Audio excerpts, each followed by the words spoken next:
Está no ar, Sons e Histórias.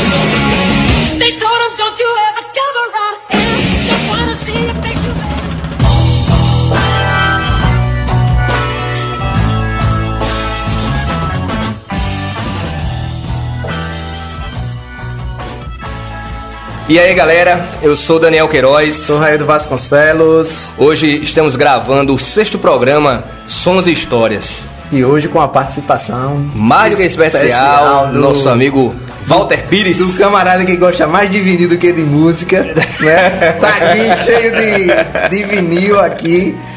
Do Clube do Vinil, né, o Walter Pires, que vai também conversar com a gente. Antes de mais nada, queremos agradecer aí todos os likes, todos os comentários, as sugestões que vão recebendo. A resposta está sendo cada vez melhor. Queremos dizer também que todo domingo esse programa vai ao ar pela Internova Rádio Web, às 11 da manhã. E aqueles que estão ouvindo pela rádio, quiserem, podem ouvir novamente ou ouvir os outros episódios no Facebook. E acompanha a gente também no Facebook e no Instagram. No Instagram, @sonsisto. E acompanha a gente aí, faça os comentários, né? Eu sinto falta das polêmicas dos comentários, das esculhambações. Eu acho que isso é importante pra gente cada vez melhorar. A gente falou sobre o Terço no programa passado e hoje vamos falar da banda que foi considerada rival do Terço, né? E hoje você não vai fazer aquele lance. Hoje vamos para um ano tal. A gente vai permanecer nesse programa. Permanece no mesmo período dos anos 70. A Bolha que era, segundo alguns, né, que era banda concorrente ou banda rival, sei lá, do Terço, né? Eu não sei até onde isso é verdade, até onde isso é lenda. Principalmente no período dos bailes, né? Daqueles bailes lá que acontecia lá na cidade do Rio de Janeiro. Quem deixa muito bem claro isso lá é no livro do Nélio Rodrigues. O livro Histórias Secretas do Rock, do Nélio Rodrigues. Deixa bem claro lá a história quando ele conta paralelamente. Inclusive esse livro foi uma das fontes de pesquisa, um livro que recomendamos. Uhum. E um outro também, que foi a minha fonte de pesquisa para falar sobre esse disco, é o do Célio Albuquerque, que é o organizador do livro O Ano que Reinventou a MPB, 1973. E esse disco da Bolha sai em 1973, né?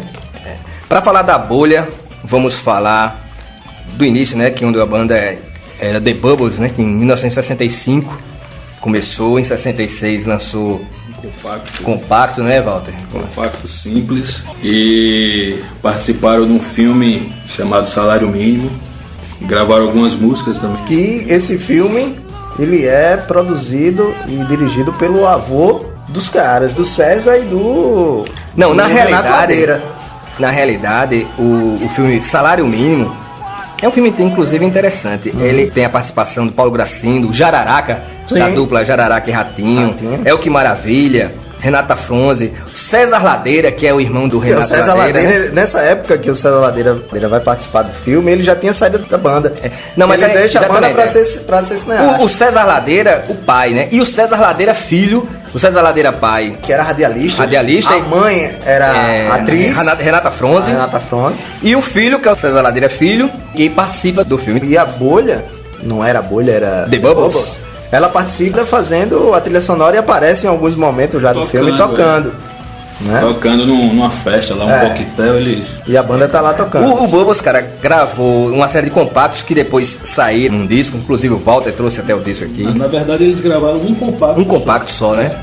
Esse disco, ele tem as gravações do compacto, tem uns outtakes e tem gravações da trilha sonora do filme, né? Do filme, que eles converteram, né, de VHS e botaram nesse disco aqui como um registro, né? No compacto tem a versão de Não Vou Cortar o Cabelo, que é a versão de Break It All, que é da banda uruguaia Los Shakers. Isso. Bicho, essa banda uruguaia é top, viu? Inclusive é a banda que foi fundada pelos irmãos Futuroso, né? Que é o Hugo Futuroso, que tocou depois com o Djavan, com muita gente.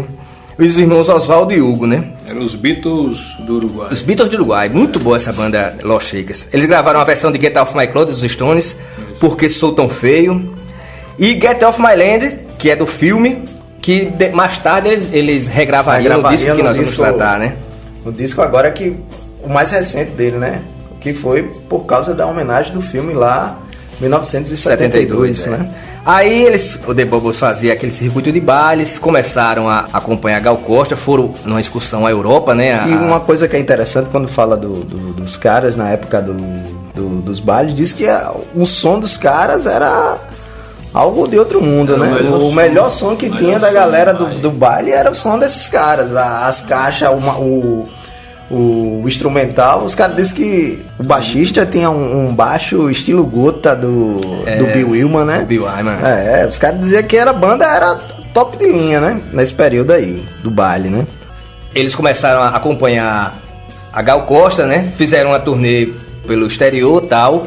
Foram na Ilha de White. Não, e assim, antes de chegar nesse ponto aí da Ilha de White, que só vai uma parte do Renato Ladeira fica, os caras acompanharam o Márcio Greik, a banda foi uma banda de apoio do disco do Márcio Greik, do Raul Seixas, e foi a banda que gravou a obra-prima do Lennon, que é Johnny McCartney. A banda que acompanha o Lennon nesse período é a Bolha. Aí eles vão pra esse festival lá, tem contato com aquela sonoridade. Quando os caras voltam, bicho, querem mudar. Já volta com outra perspectiva. Querem mudar completamente, querem mudar inclusive de nome, mudar tudo, né?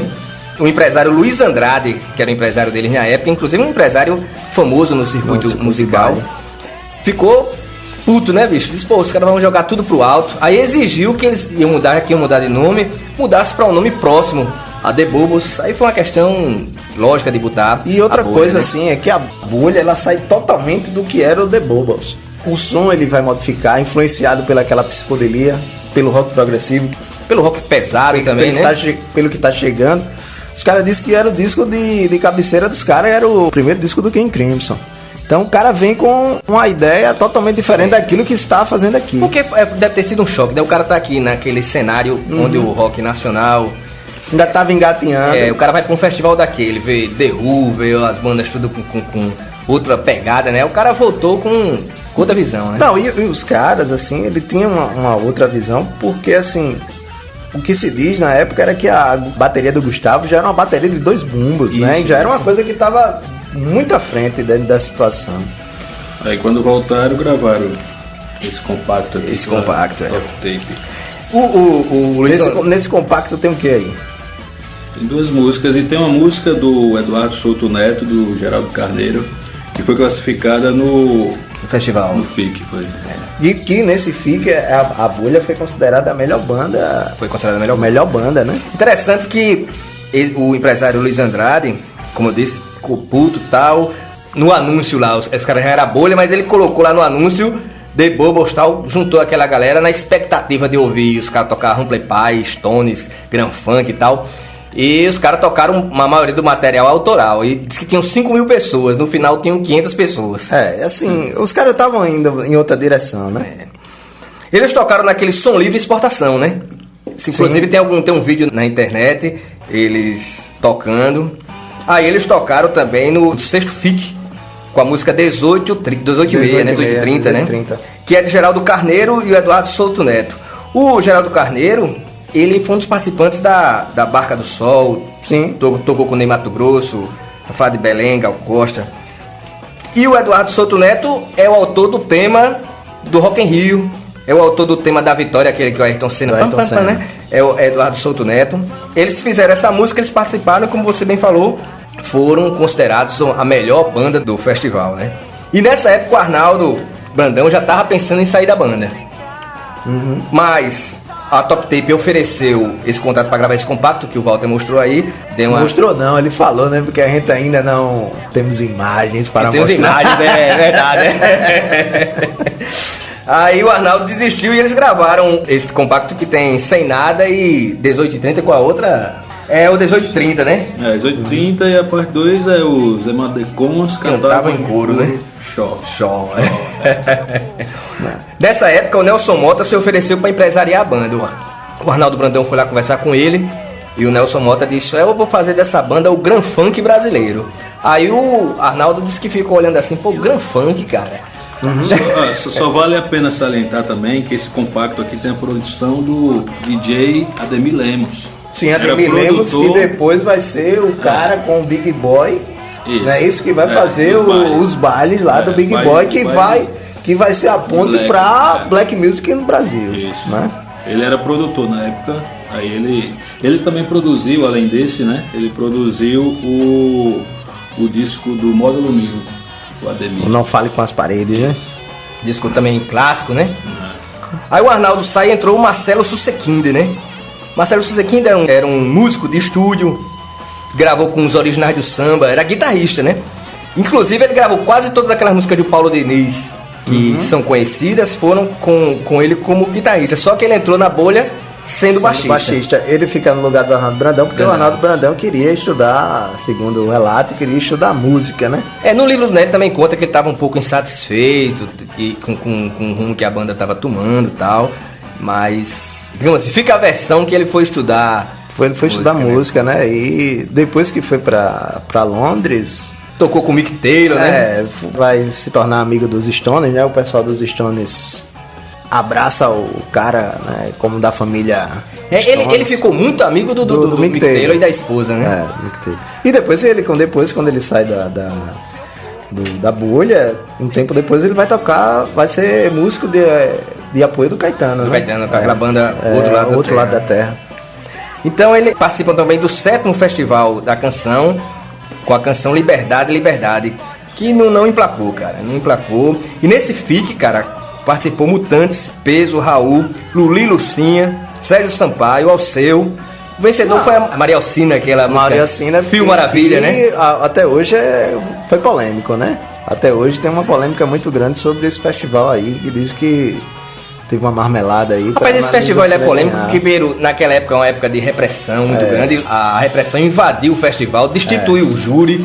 Dizem que foi uma polêmica grande. Também, assim, precisava se fazer isso, né? Porque o Brasil tava degringolando já, né? Já tinha a crise do petróleo, né? Porque 73 foi o último ano do milagre. Né? Milagre. Foi do milagre e teve outra coisa. Uma série de polêmicas começou a acontecer desse momento também. Na história do Brasil, que foi aquele caso da menina Araceli, né? Exatamente. Né? Desaparecida. E até hoje nunca ninguém soube solucionar, porque diz que a galera mexeu com... Era gente grande ali que... Estava por trás da história. Estava por trás. E também foi o ano da novela O Bem Amado, né? Que foi a primeira novela a cores, né? Inclusive o FIC, ele foi gravado a cores. Até hoje não se sabe se a Globo deve ter, né, esses registros desse festival, mas não se tem imagem. A única imagem que tem assim disponível no YouTube é a Maria Alcina cantando o Fio Maravilha. Que depois, o Fio Maravilha, o jogador do Flamengo, que depois processa o Jorge Ben, né? Jorge Ben, A bolha estava nessa situação e quando o produtor, eles têm um contato com o produtor Fabian Ross, que consegue o contrato com a Continental para gravar o disco, que é o tema do nosso programa, Um Passo à Frente, né? Eles alugam a chácara em Friburgo e começam a ensaiar lá para gravar. O problema é que nessa chácara, cara, a energia elétrica não aguentava os amplificadores, faltava energia, começou a rolar um desgaste, começou os caras a saírem da banda. O próprio Marcelo Susequinde começou a faltar os ensaios, porque também chegava lá, tava faltando energia. E os caras lembram do Lincoln Bittencourt, que era o baixista do The Bubbles. Então os caras chegam pro Marcelo Susequinde e o Renato Ladeira chega lá e diz, olha, não dá mais. Aí diz que o Marcelo Susequinde diz, eu vou sair, mas eu vou voltar. E eles chamam o Lincoln Bittencourt do The Bubbles. Aí fica a formação do disco.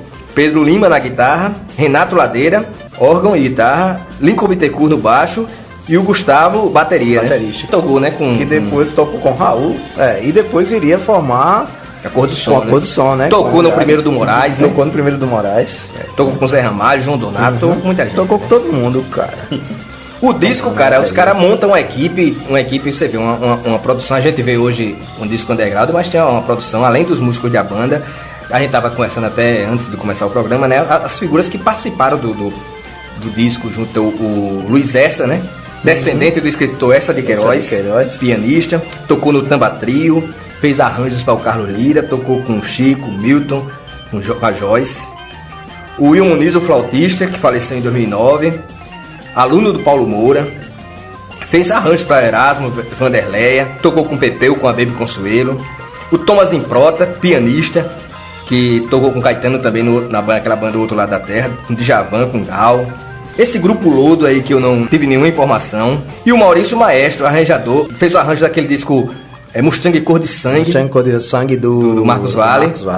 e fundou o grupo Boca Livre. Com esse time, cara, os caras gravaram esse disco Um Passo à Frente. Que é um disco que, assim, Você já não vai, deu um passo já vai polemizar, né, bicho? eu tenho que polemizar. É um disco que não deu um passo à frente. Apesar de toda essa situação, mas foi um disco que... E a Bolha não foi uma banda que estourou no cenário. Ela vai ter esse reconhecimento muito tempo depois, no meio dos anos 90 para o começo dos anos 2000, onde você tem um revival de bandas setentistas, desse rock brasileiro que ficou escondido à margem, depois do rock dos anos 80, onde as pessoas achavam que o rock Brasil tinha acontecido a partir dos anos 80, e essa banda tem esse resgate. Mas dentro dessa época, ela não teve um boom. Ela estourou para um grupo específico. Restrito. A Ana Maria Baiana disse que para ela só existiam 2 bandas no Brasil, que era a Bolha no Rio e os Mutantes em São Paulo. Então, para um grupo seleto, existia. Ele existia, assim, mas comercialmente ela não foi, ela não aconteceu. Apesar de ter músicos extremamente talentosos, mas ela não aconteceu. E assim, a Bolha ela foi muito embrionária. Ela nasceu e morreu ali. Não é à toa que os músicos vão se destacar em outras bandas, acompanhando outros artistas. Mas como conjunto, você não vê ela estourar. Essa é a minha opinião. Então, vamos pro disco, a música Um Passo à Frente, que é do Pedro Lima. Todos os 4 da banda são os compositores, né? O que é que você me diz sobre essa música? Essa música é a questão da letra, né? Que fala que é uma letra de incentivo. Que você tem que caminhar, tem que... Autoajuda, né? Isso, é uma autoajuda. Como se fosse aquele escritor, não sei o que, Cury, né? Dando um conselho, Augusto Cury, em forma de canção. E os arranjos, cara, eu acho sensacional, né? Ela tem um solo magnífico de piano elétrico do Luiz Essa, né? Eu acho essa música Um Passo à Frente, ela também tem, você vê, só observa nela, elementos do rock progressivo, né? Isso. Você percebe. Ela tem a pegada do rock progressivo, que tem um solo de órgão também do Renato Ladeira, tem solo de guitarra, enfim. Uma das mais progressivas do álbum. Disco, Depois vem Razão de Existir. Que é mais um rock básico, né? Rock básico, bem stoniano, né? Bem Stones, né? Aquela pegada bem... Lembra até um pouco The Bubbles, guardado as devidas proporções, mas lembra um pouco. Que é do Pedro Lima. Que era o guitarrista, né? Vem By My Friend. By My Friend, que também já é uma pegada mais progressiva. Né? Mais uma... Vem a música depois, Epitáfio. Que é uma jam. E segue, né? Ela sustenta, né? Eu acho que os caras, né, no estúdio, vamos tirar um som e começa... É uma jam. Aí no disco relançado, né, vem Sem Nada, que é do Compacto. Que vem como música bônus, que é a música do Pedro Lima. Sim, agora só salientando, você falou do relançamento em CD, diz que os caras até hoje rolam um processo. Nunca receberam, né? Com a Progressive Rock, né? O da Bolha, eles falam até hoje que então, não tá recebendo nada, tá rolando. Essa música Sem Nada, cara, eu acho ela fantástica, né? Ela não tá no disco rockão, né, bicho? Na linha meio LED, né? Na linha meio Amplify, né? Bem pra frente, pegada.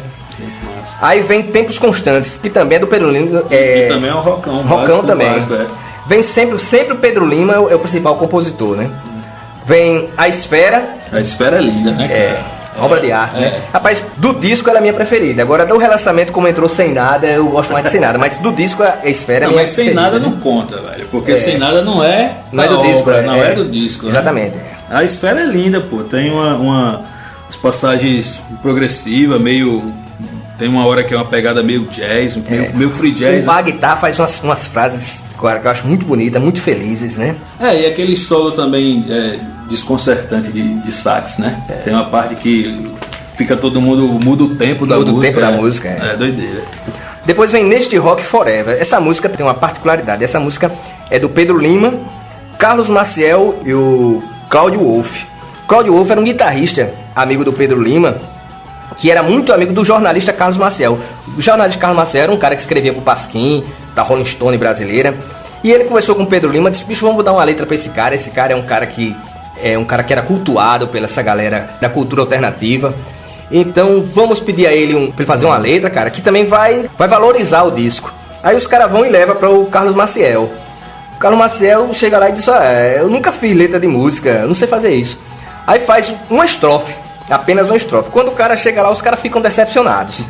Mas eles, mesmo assim, vamos usar essa estrofe e fazer. E foi aí que nasceu essa Neste Rock Forever. A única música do jornalista Carlos Maciel que faleceu em 2017.